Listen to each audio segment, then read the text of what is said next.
first heard, like, her and I were going back and forth with, like, tracks, and I was like, oh, okay, well, I like this one. And she's like, do you really like that song? And I'm like, I can tell by the sound of your voice that you do not. So I went and found this one, and when I found it and that beat drop, I was like, I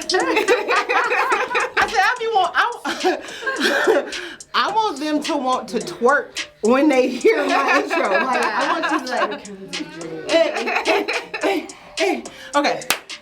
Hello, and welcome to another episode of This is Motherhood Unfiltered. It's gonna have to be edited now. It's unfiltered. This is real life. Anyway, so mini recap.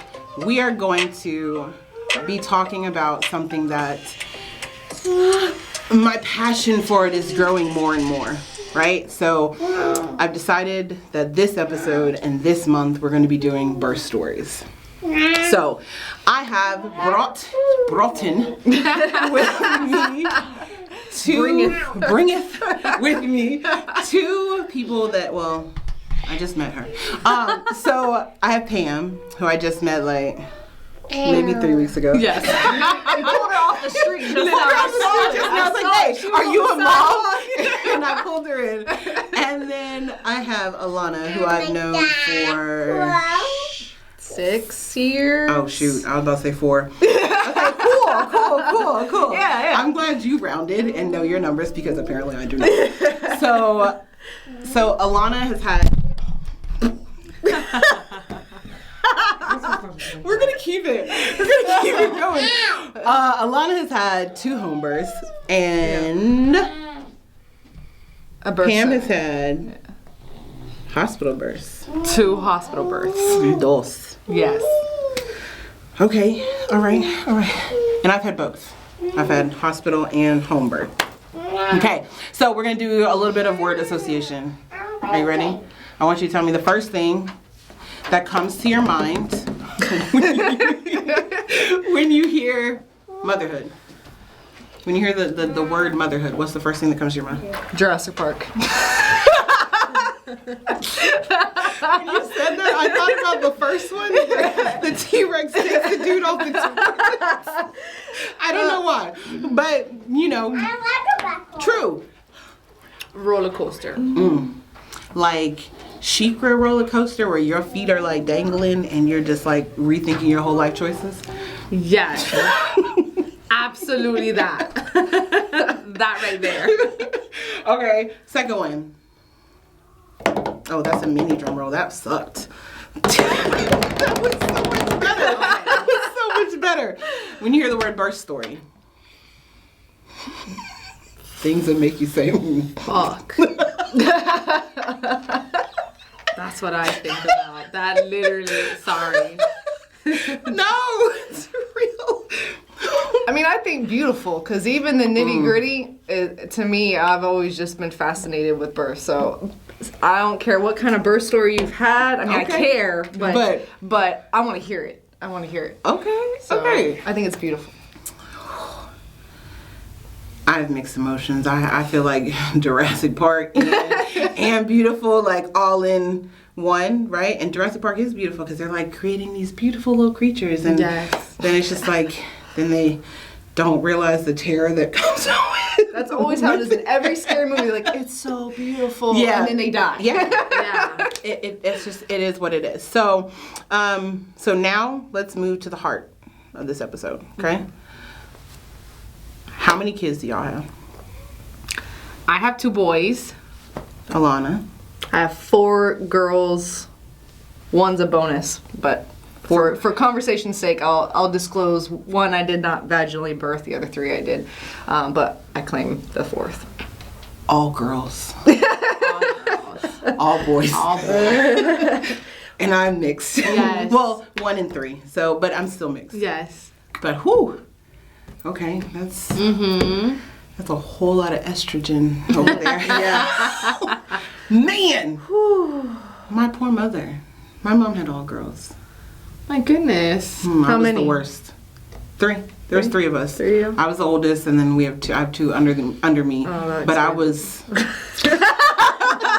But I was the one that like you told me not to cross the line, and I'm gonna tiptoe because you didn't say not to cross. You told me not to cross it. You didn't tell me I couldn't be on it. Right. So you didn't say like I couldn't just like wave over. Exactly. So I'm gonna be on the line. Okay. But I'm not gonna put my foot over it.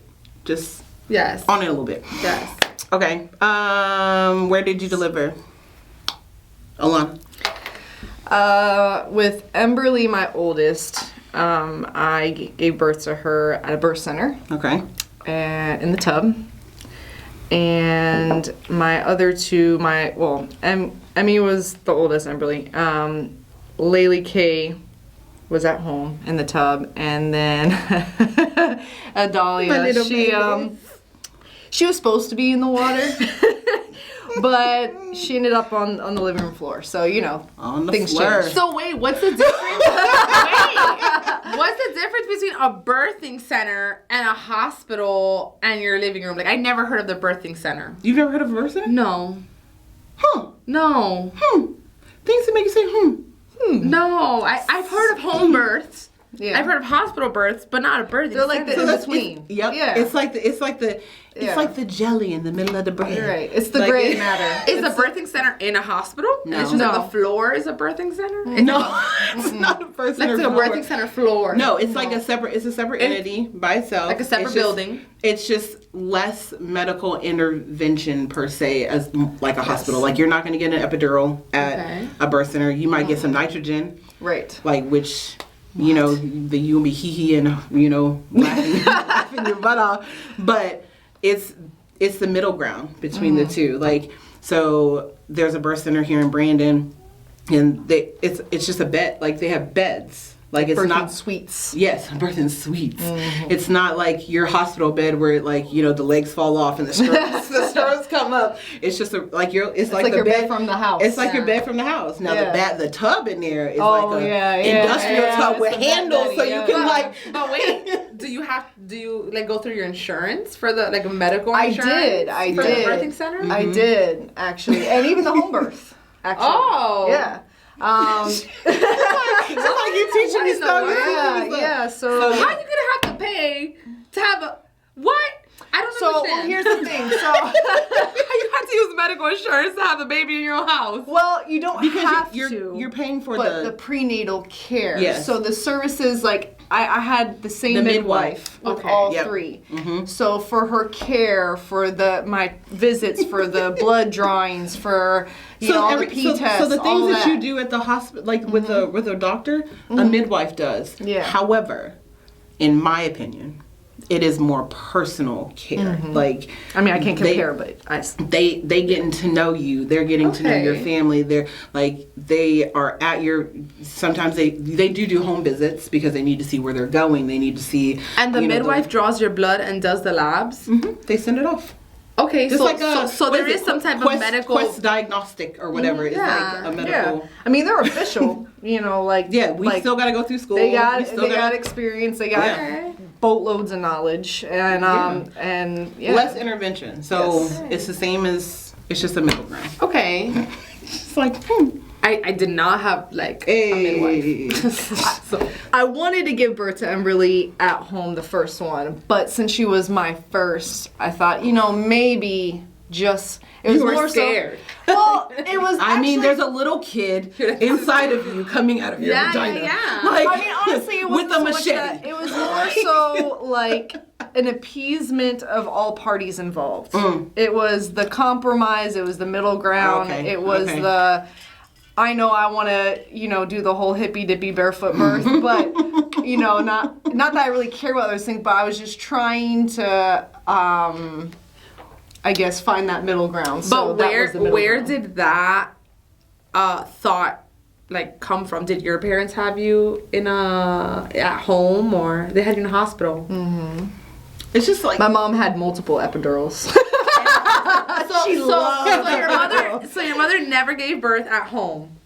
No, so you I'm just the only child.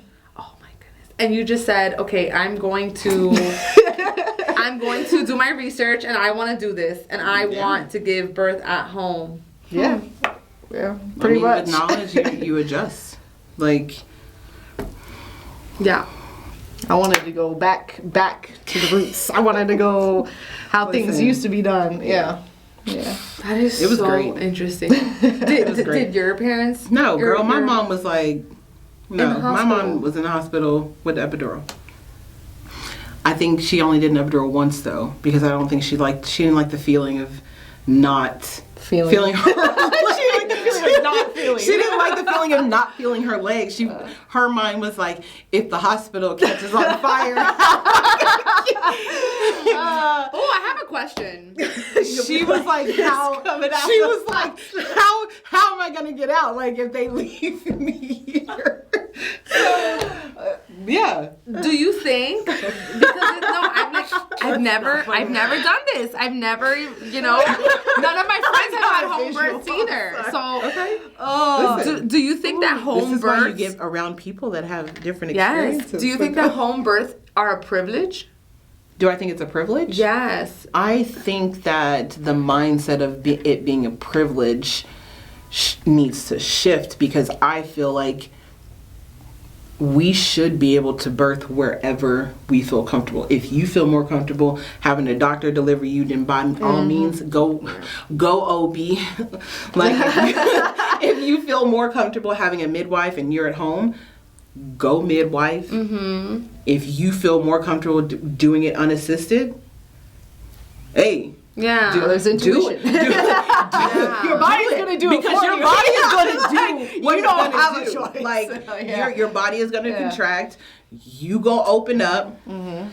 You can't clench your legs and do the pee-pee dance and hold it in. Like coming out. That baby's coming. I think that for me, because I had pre-eclampsia with both of my kids and I had to have C-sections, emergency C-section with my first because of the pre-eclampsia. In a hospital system and seeing all the different issues and deaths, as you were saying, that happen in the hospitals, and all the just, it's not perfect. And maybe I would have had the forethought to, let me see if there's another way, if there's a better way, because we're seeing that there's issues in this system. Yeah. Right? A lot of issues in the system. So that's why I just never did that type of research too. It's far from perfect. Yeah, no. I mean, that makes sense though. That makes a lot of sense. I feel like that's true for a lot of families, is that, doctors are the end all be all. What they say, like, you trust them. You go to a hospital for births because that's where it's safe. You have all these, people on hand who have had, extensive education and degrees, and you have these machines, and all these things in place, to save you and the baby's life if something were to go sideways. So I feel like that is not just a thought shared by some. I feel like that is the thought shared by most. Like that's the predominant way of thinking in America is the hospital. Correct. But there's definitely I've noticed, even just in the past 10 years, a huge shift. Yeah. Huge shift towards going back to the farm. Yeah. Do I think that's an option for all? No. I mean, I feel like there are definitely some where it very much is necessary. But statistically, the percentage of those that are actually needing medical intervention and it's a necessity is far less than what is perceived. Yeah, correct. For the majority, birth is not a medical procedure. Thank you. It's if you look at history and you look at women before us, and when you stay up late and you Google things, the first, the mainstream gynecology of today actually evolved from the teachings of this founder, if you will, of gynecology, which actually I kind of despise this person because he basically experimented without, you know where I'm going with this, without consent and also without anesthetic. Unfortunately, actually on mostly African American women, because apparently they don't feel pain. But that's where most of gynecology today stems from, is from this man's experience. But when you speak to a lot of other women, which I'm not saying there aren't amazing doctors out there. There are. They dedicate their life. They care about their patients deeply. But there are some and there's some good male doctors out there too. But when you are surrounded by women who they know what it's like, they've been through it. It's a whole different experience. It's a completely, and again, I'm speaking from only having been on the one side, you know. So, but I've just engulfed myself in so many of these birth stories of those that have experienced one side or the other, or like you, Shante, experience both. And if low risk, if able, if wanting, I feel like home birth, natural or unassisted, anything along those lines, is definitely an option to explore. Sorry, go ahead. No, I'm as I'm listening to you speak, I feel like yes, the default is for many women hospitals because they don't know any better because of the lack of education, information on the different options. So, but I also will say that a lot of the information that is out there is a lot of it used to generate towards hospital births. So, but now it's starting to transition where it's like, no, like.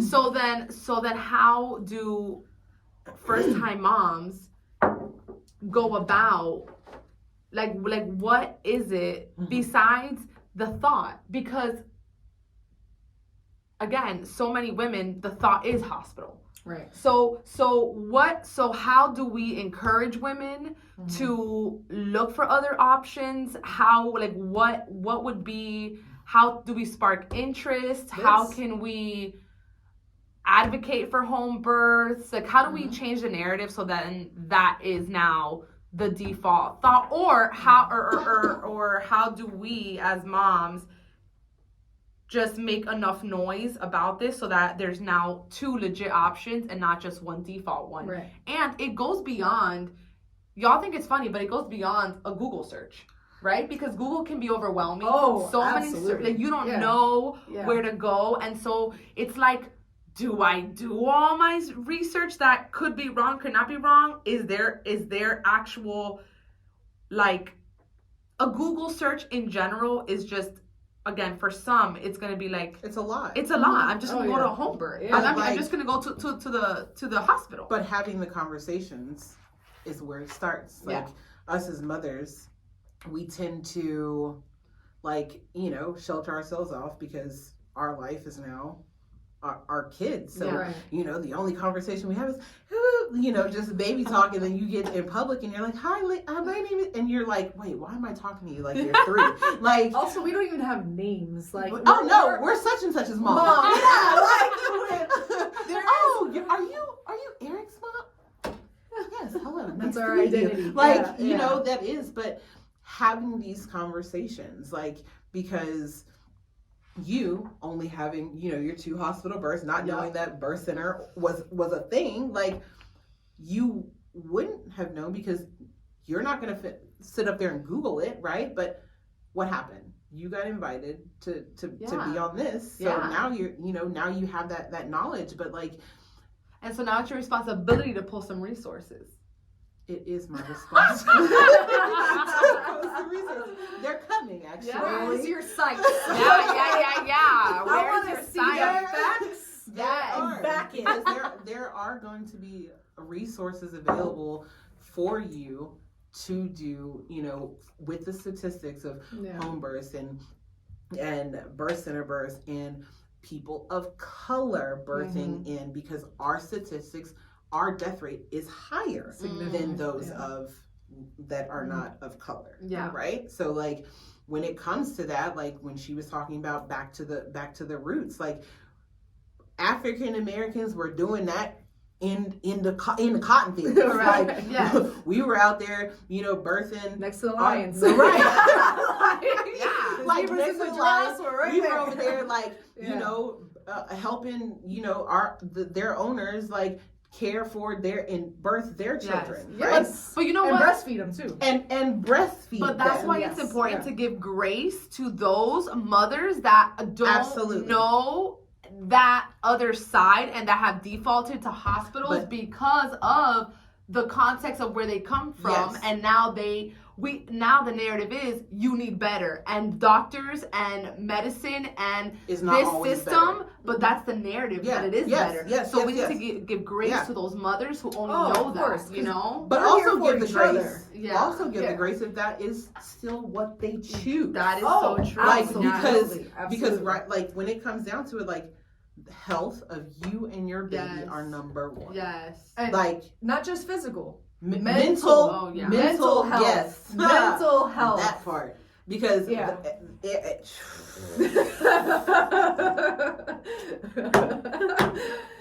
Yo. Yeah, we went there. yeah. Yeah, the mental health. Yeah. I know.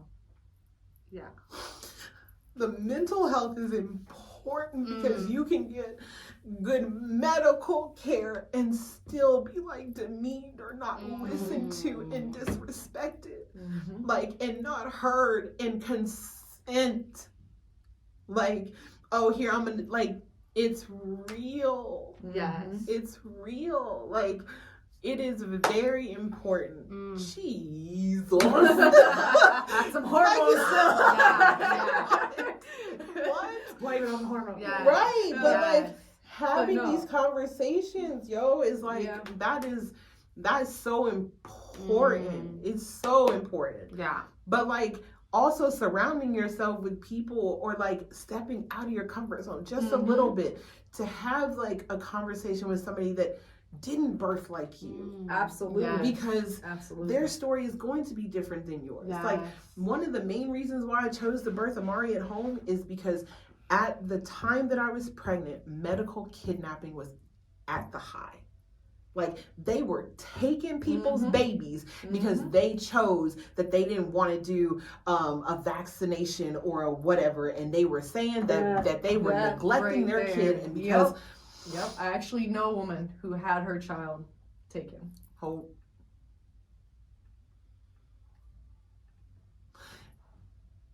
And it is real. Like and once the doctor says it, they have to follow up with it.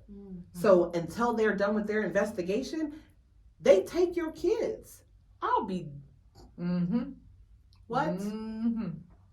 No, like yes, and there was a lady, there was a story in St. Pete, and her son was I want to say he was about 2, and she was pregnant as well.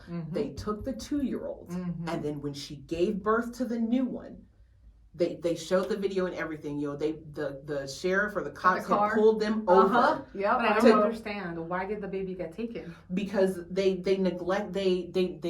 Excuse me. The doctor said that they were neglecting him because they did not approve of one of the vaccines or something that the doctor was saying that he needed, and because she said that it was a necessity and they're neglecting him because they didn't approve it. So once the doctor said it, they had to follow up with it. They took both of her kids. Wow. What? I saw The police. When I tell you, that video had me in tears. All day right now. Like, Just like, oh my oh goodness. God. It was, No. oh, I rip told your my heart husband, out. I said, baby, I will give birth on the side of the road before I go to a hospital.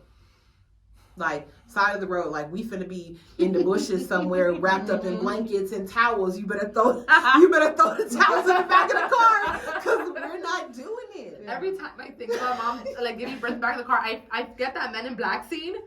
Oh, yeah. Like the lady and she gives Birth to the like walk to the stadium thing. Yeah. Oh It's my like goodness. going through the car. Yes, yes. Ain't nobody doing that. And we got a minivan now too. Just up them There you seats go. down. What? No, not doing it. Not doing it. So that was a lot. That's valid. That was That's so valid. That fear though is so valid. You know, people talk about it's now becoming more talked about though about sex trafficking, but people don't realize medical kidnapping is so prevalent. Yeah. So prevalent, and it's not talked about enough. No, it's not. Yeah. It's like, shh. Yep. We're gonna take these babies. Yep. And we're not gonna raise a ruckus. Nah, we raising ruckus. Yeah. Okay. Yeah. We're raising ruckus. Yeah. All right. Let's digress. No. What's a tough moment that you had in your labor? Like You're like all the moments. Yeah. Like what was your toughest moment? I think that's why my word was fuck. Right? Because it was like fuck, that's how I felt. You get me? Like when it got to a point when I, at 32 weeks, I had to go to the hospital because of my elevated blood pressure, and then I had to do like a urine test, and then it came back that I had protein in the urine, and then that became the chain reaction. Yeah, and then so I got diagnosed with pre-eclampsia, and that was like, fuck, what? Yeah. That was so tough. It was so hard to hear, and like just. My mom was very, very afraid because back in the farm in DR, if you had pre-eclampsia, you were dying. It was done. Yeah, like you were not surviving. Don't Google yeah. Google it, you're like, no. You're on your deathbed. Like, but when I was doing in the hospital, they had little pamphlets, the little in the bathroom. What is pre-eclampsia? I was like reading the little infographics. Like, yeah. Oh God, should I be peeing right now? No, but you know what? I actually did when I got diagnosed with pre-eclampsia. I did educate myself on pre-eclampsia because that's something that our parent had, so I had to know about it, and of course it directly applies. Correct, and the doctors educated me as well on it, so I knew, and it affected my pregnancy, so I wasn't just like not taking that into account, but. That was very hard. And then being told that I was going to have to deliver at 37 weeks and I was not going to be able to have my full labor or a full, 40 weeks because the risk, once you have preeclampsia at 37 weeks, after that, the risk increases exponentially. Yeah. And so I even asked, I said, well, the only symptoms I presented was the elevated blood pressure and protein in my urine. There's a lot of other symptoms that I didn't present, and my blood pressure wasn't like there with preeclampsia. Your blood pressure can go way up. It can go crazy. Mine wasn't crazy. It was like mild. Yeah. But still, the doctors weren't taking that risk because they know at any point. We ain't taking no chances. Yes, that was. We're not taking any chances because. The risk is much greater. Yeah. And so I respected that, but it was so hard. It was hard because when your heart is set, because your heart gets set. Correct. Like when you get pregnant, it's like, I'm doing my 40 weeks. I'm going to deliver vaginally. Yeah. Because that was another thing. So when they told me you're delivering at 37 weeks, this is the day you're going in. Now, when you go in, you're either you can either elect a C-section or get induced. So I said, well, part of my birth plan is to do it vaginally. I'm a mother. I'm a woman. Hear me roar. This baby's coming out of my vagina. Come head or high water. Right. So I said, I'm going to get induced. Went to the hospital 2 days. I spent 2 days getting induced. Them sticking all kinds of things up there. It was the most uncomfortable thing ever. It was traumatizing. Being induced was traumatizing. To at the end of the day still have to get a C-section, emergency C-section. It was so rough. Yeah. And then when I became pregnant with my second kid and I had preeclampsia, and at that point I was like, all right, I'm cool. I know what to do. I Googled it. I did my research. I read the pamphlet. So you know what I did though? I said, fuck the inducing. Sorry. F it. And I elected my C-section. I said, I'm coming in on this day. Yeah. Let's get it ready. Let's get it.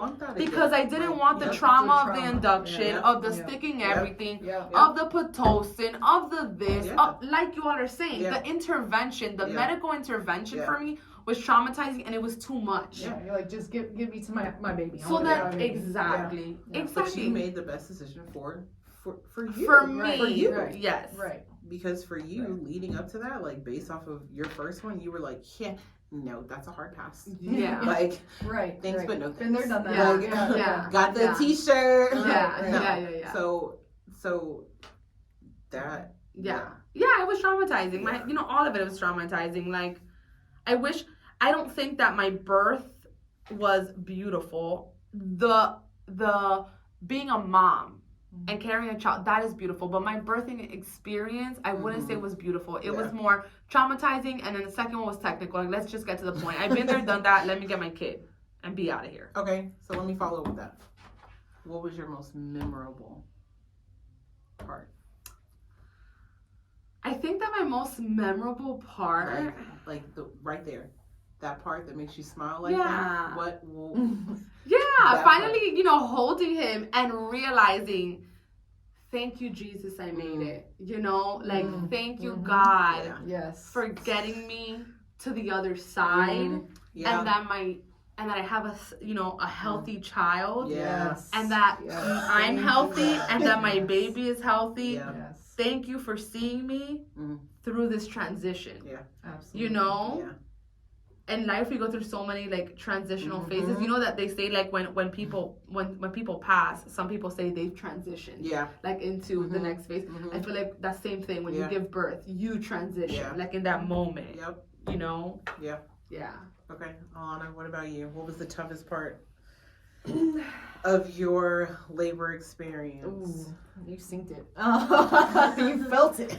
I did. Yeah. So You with my first, I had a very everybody's labor birth experience is different, but as far as a first-time mom, natural birth in a birth center is pretty much textbook. It was about 14 hours of labor, Jesus. but not all that was like active labor. But 14 hours is still a lot. I was 40 and 5 with Emberly, so again, that was I was expecting that because my midwife Michelle, she's amazing by the way. She told me like you're a first time mom, so you're probably gonna go past your due date. Due date's just kind of a a anyways. Yeah. So It's just a random. number. It's just a number for you to mentally fixate on and then get frustrated when it goes past that. Literally. Right. So you just shuffle cards. Exactly. So everything was pretty textbook in a sense for her. I'd never gone through birth prior to that, and I didn't really have any expectations for myself. I just knew I was going to do this. I had this very, this is it mentality. This is what I'm doing. And I just remember just with each wave that came on, like I was just like, all right, let me just get through this one, and I get through that one, and then the next one would come, and and they pick up and they get closer, and then that good old ring of fire came, and it's like this is it, like it can't get So and she came, and it was wonderful and everything, and it was pretty much exactly what I had hoped for. Then going to Laylee K, my second, I had her at home and slashed the time in half. It was about 7.5 hours. Okay. And man, when I gave birth to, that's actually when I met Shantae, because Shantae was absolutely placed in my life, sent from God, absolute blessing. And I mean that because I had, quick story here, I had set up to have a birth photographer in place for my home birth because I had my mom take pictures of my labor with my first daughter at the birth center, and although I'm grateful for those pictures, it wasn't what I wanted to capture that moment. So I wanted a birth photographer. That meant something to me. hired a birth photographer. Then came the day she was unavailable.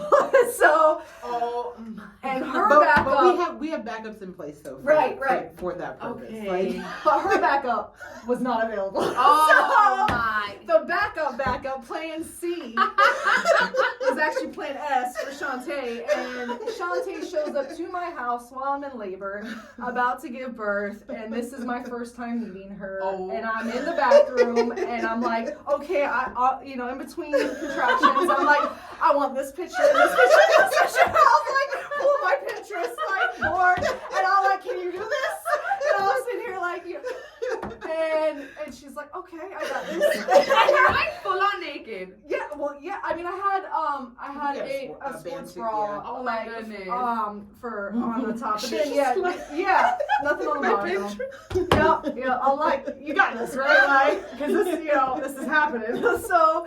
That was my, first meeting with Shantae, so it was memorable. Like, I'll never forget it. And I tell you what, though, like, she stepped in not only as a birth photographer, but basically as a doula, because she was right there to assist and help right alongside with my midwife, Michelle. I had an amazing support team in place. And Laylee's birth was absolutely beautiful, absolutely wonderful. It was faster than Emmy's. Everything went really smooth. It was just what I pretty much envisioned for a home birth. Just not having to rush off to go to the birth center or hospital or anything like that. Not having to drive home afterwards. Just being able to go from the bathtub into bed and relax and just be present. Yeah. That sounds nice.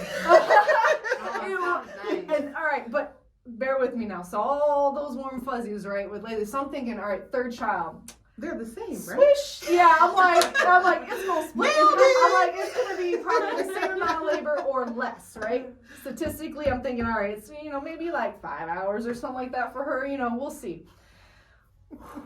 All right, so she's just amazing. She's absolutely godsend. Adalia Saray. Love her. Yes. I went into labor with her at approximately 2:30 a.m. A.m.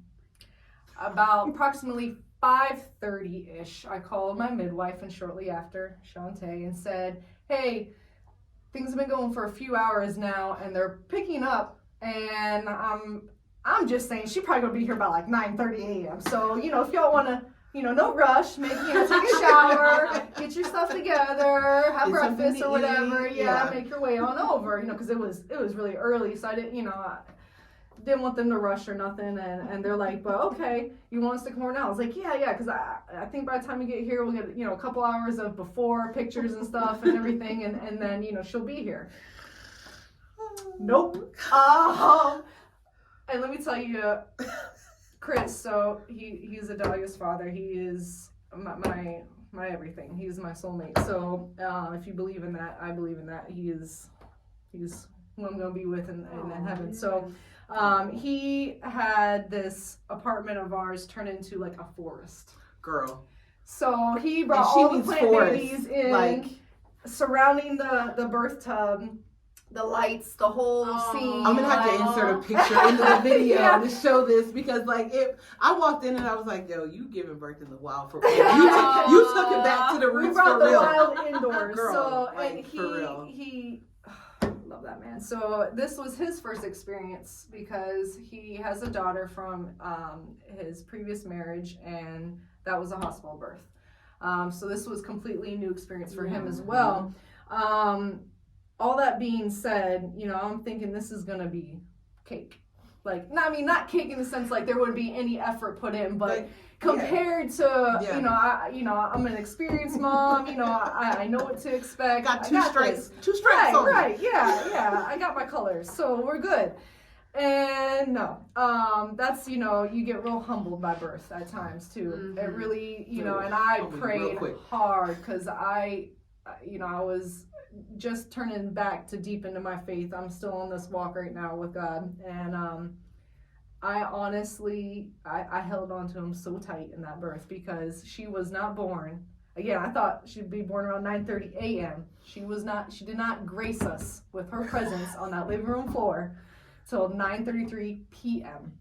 Oh, wow. And a lot of it was active, hard labor. I mean, working hard. And I knew earlier on that something was off. But I didn't want to let my mind really go there, because I'm the type where, like, everything is mental for me. Mm-hmm. So if I'm like, we're good, this is good, like, don't let your mind go there. Mm-hmm. So I just didn't let my mind go there. I'm like, nothing's wrong, everything's fine. But nothing was really, it got to a certain point, and then once it hit this point, things weren't progressing. And I'm like, all right, what is going on? Like, she should be out by now. Like, and I would push, because I got in and out of the birth tub. I was bouncing between birth tub. Granted, this apartment is a 2-story apartment, so I'm also going up the stairs in between contractions to my bedroom.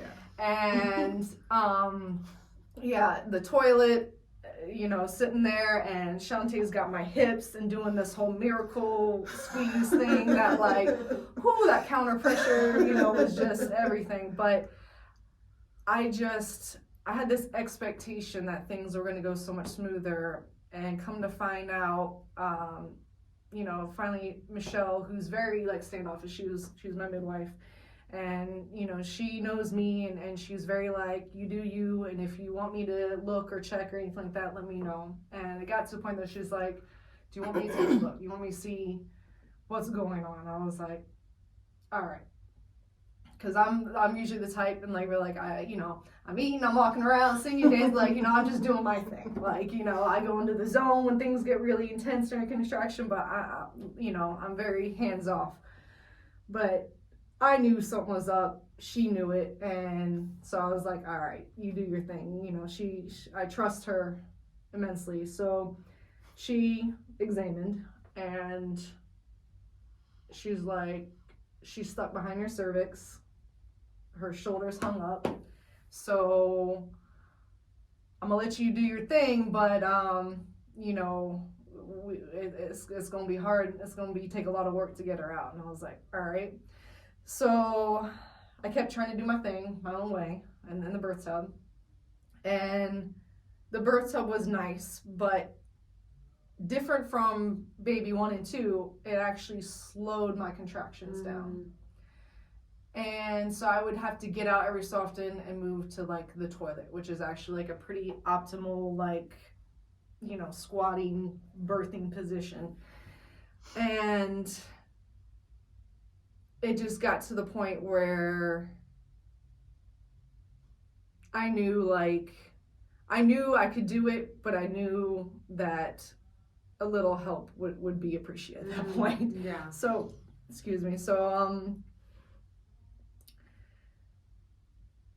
birthing her was really hard. It took not just physical strength at that point, because even though I was eating and doing things to help maintain my energy, I was depleted. Mm-hmm. My blood sugar was starting to tank. They were feeding me peanut butter sandwiches, like, just things to try to up my blood sugar.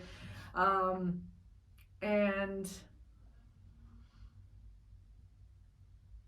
Michelle was like, all right, I'm gonna help you. And, because, again, my goal is not to end up at the hospital. My goal is not to leave that apartment. We're having this baby here. So, and so what she ended up doing for me was she actually used her hands to go up and push my cervix out of the way and help bring Dolly down. Oh my goodness. So never have I ever experienced that level of physical intensity. I still don't like to use the word pain associated with birth, but that was the most intense physical experience, was having that happen. And I just remember too being on the ground in front of the couch on the living room floor, and she was like telling me I needed to get up, and I'm thinking, I'm in the middle of this contraction, I'm in the middle of this baby trying, like, she was already like crowning, like her head was right there, but she was stuck. Yeah. She's like, I need you to move. I need you to get up. And I at that point, I didn't know if I physically could. I had like no energy to lift up. And literally, people around me, I'm sure it was a combination of Chris and Shantae, but I was lifted up. I was turned over, and she knew in that moment, changing positions and doing what she did with her hand placement to push my cervix allowed the shoulder to be freed up and her to come out. And I know if I had been in a hospital setting with that birth, it would have been a completely different scenario that would have unfolded. I know that those complications and that time that I spent not progressing would have led to a different outcome. Definitely. So I'm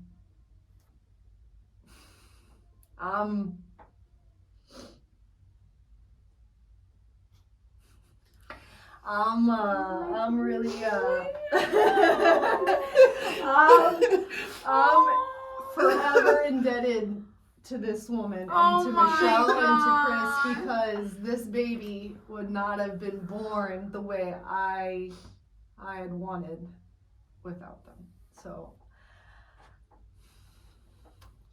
Love you. Love you. Wow. So it was intense. It was a very intense labor. But from that one, what was your most memorable?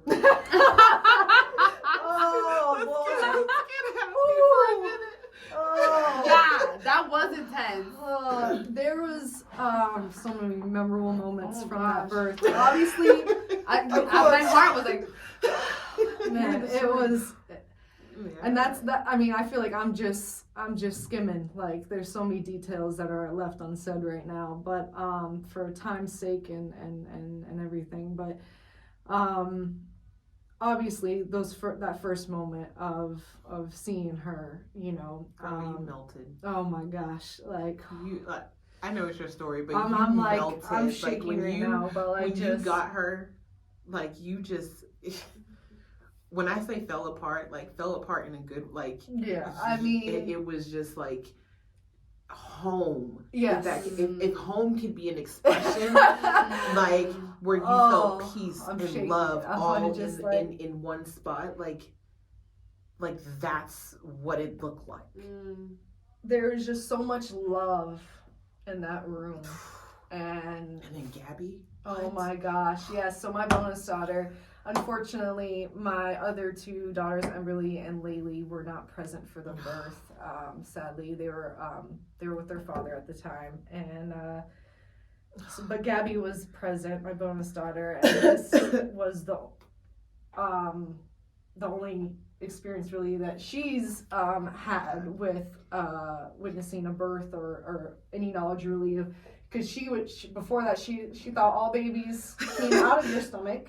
And all babies were born in the hospital. Yeah. And so it was a complete, it was a very special moment for me and her as well, because, you know, this is that changing of knowledge and experience from one generation to another, that exchange of like, this is an option, this is a reality, you know, for some, and could be, this experience could potentially impact her when she is a mom, and when she, you know, becomes pregnant. And you know, she cried and she was like, I'm crying, and she's like, I'm so happy. And she's like, but I'm so happy, you know. And it was the first time she cried tears of joy, and she was just I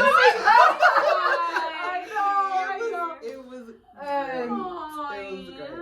You know, my mom was there, and Chris's mom and grandma were there, and bless grandma's heart too. She was napping in between, like, you know, like they were all troopers. It was like it was the labor that went on and on. It just you know, like lamb chops play along. Yeah. This is this song that never ends. It just goes on and on, my friend. What? No. Oh my God. We're gonna play it for you later. What is that? We will play it for you. But that's literally that's what this was. It just went on and on. And so that moment of when she like the relief in the room, the love in the room, and just the flood of everybody was oxytocin crying, and emotion. Like it was just. I mean, I'm pretty sure the trumpets were blaring, the heavens, you know, like it. And honestly, I prayed so hard in that labor and through those intense moments, and just the gratefulness and thankfulness, you know, again, like you even said, like that we got through it. Mm-hmm. She was healthy, everything, you know, like it was just, there's no words. There's no words. You know, they're really, I mean, you can try to find them, but that feeling is just, there's nothing like it. So, and with each child, you know, had its own special thing. Yeah, absolutely. Yeah. So out of all of your births and all of your labors, like what is something or some things that worked for you? Like if you were to have another one, you were like, yep, I'm gonna roll that over into the next thing. Does that make sense? Mm-hmm. Like now, you know, I naturally want to say, well, you know, water helps so much. Because statistically, I mean, 2 out of 3, it did help. Yeah. You know, and it even helped with my third. It was relaxing and everything. So I'm not writing it off, because even though technically she was born on land, she's still like part mermaid, you know? So she hung out in the water. And even after labor, they drained the tub. I got back in the tub. And just chilled with her. And just chill with her in the water. And we just had like an herbal, you know, soak. So I highly recommend to any mom out there to have a strong support system. So no matter what direction you are going for, whether it be in a hospital setting, a birth center, or at home, whether it be with an OB or a midwife, or even unassisted, you know, find your people who will encourage you and empower you along that journey, and you know, just have that mentality that you got this, because that's how you're designed. I mean, and if intervention or help is needed, then God bless the intervention or help that comes, you know, but just having that faith, you know, I think that's something that I definitely will carry with me if I was to have another. Wink, wink. You know, you know, maybe there'll be a. I don't know. I keep praying for a boy. If you wait a couple of years, I'll be your midwife. Okay. No, but Michelle's great. Keep Michelle. She's, you know. What about you? I think that for me, something that I will carry over is the mindset of healthy mama, healthy baby. That's the end goal. That's my goal. Yeah. You know? Yeah. 100%. 100%. There are things that I feel like I would definitely want to look into a little bit more. But the one thing that I would stay the same from my first birth to my second birth to the future birth, the goal is healthy mama, healthy baby by any means necessary for me. Yeah. I agree with Alana on the support team, like whether it's a cousin, sister, brother, doula, somebody, just keep your head on straight, because like, and you know, if possible, like document it, because there are details throughout that you're gonna forget. Like your wedding and your birth are two of like the most, like, in my opinion, memorable moments of your life. Yeah. And yet a blur. And yet a blur. Yeah. So distinct, like, yet so like. Because in it, like, you forget the details. You forget the story. Like, whether, you know, it was a tough birth or an easy birth. Like, definitely support team, whether it's doula or a sister, somebody else there who knows your goals, and on the same mindset as you, but also like to document it and know that's not a shame, that's not a plug, but like It's a because plug. but no, like seriously, because like you look back and like I cherish the images that Diana did for me, like love them. Like, you know, I critique her and be like, oh my god, look at my little face. But you know, whatever. Or like she's got this one picture of me like standing in the bathtub and I'm like butt naked and I'm like, oh my god, look at my butt cheeks. Like, no, don't be posting that. Like, but like the whole thing, like the whole thing. The beauty of it though is, although we cherish it, and maybe some moments that, you know, some of the pictures, you know, we might hold on to, or like kind of wish that, you know, like, but it's not just for us. Yeah. That's the thing. Documenting this, even sitting here with you ladies right now, this is not for us. You know, like, yes, I'm sure there's something we get out of it, but this is for the other one. Yes. You know what I mean? So by documenting it, you know, this gives a chance, you know, whether, even if your pictures aren't shared on social media or shared on some sort of platform. You can share them in conversation. Right. Like, I show my birth picture to anybody, like, I did it at home, unassisted. Like, you want to see my vagina? Do you want to see? Okay, it's not that one. It's just like when he's coming out and I'm like holding him. Like, I posted it on social media, but like, and I'll add it to this video, but like it's him, like it is it's the crying and like just holding him, like, and I look at because she did a video too, and like I was in such shock that he floated in the water for a good couple seconds. Like, I was like, oh, that's mine. He's mine. They're like, you can grab your baby. I was like, oh, yeah. But he's good in the water as long as he doesn't catch like his first breath, like because he's in water in here. But like but like I look at those and I'm like, damn, I did that. Yeah. Like I got did proof. That. Like what? Yes, like I did that. Like so it's like that. Like hands down having a support team, hands down. Like healthy mom, healthy baby, like just like that's it. Like absolutely. Absolutely. It's all the things. All the things. Like definitely nailed it. But well, thank you both so much for coming to chat with me. I am so grateful. Thank you. Yes. But this has been another episode of This is Motherhood Unfiltered. Yay. Boom, stop recording. We did it. Those were all the questions?